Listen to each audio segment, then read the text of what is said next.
Tyler Hall here with Giles Flight Engineers. We're on site today in Uptown Charlotte on a historic condo building that is currently experiencing roof leaks and wall leaks. We're doing a moisture intrusion evaluation today, and I thought it would be pertinent to give some management personnel the information of what we're looking for when we're out doing an intrusion and an evaluation.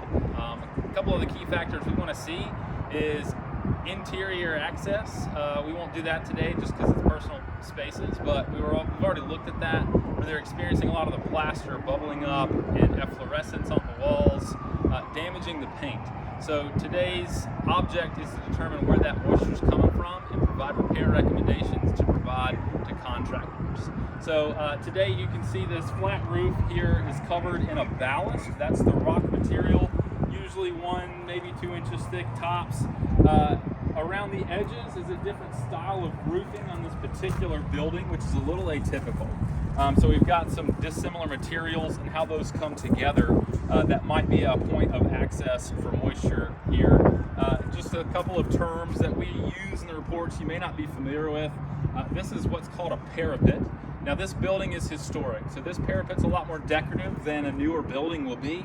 It's kind of rare to see so much ornate activity going on in a parapet. Also, with that ornate comes the opportunity for moisture to come in. Right below that parapet we have what's called a term bar, and this flashing is how the roofing membrane terminates to that parapet.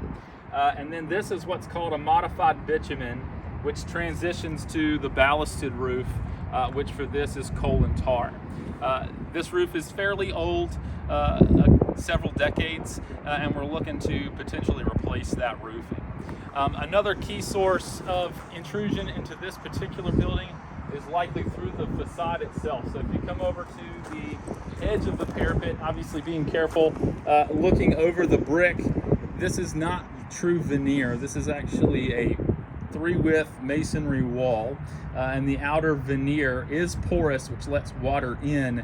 This building was built well before flashings were ever invented, so this doesn't have a true envelope to the building like a more modern structure would.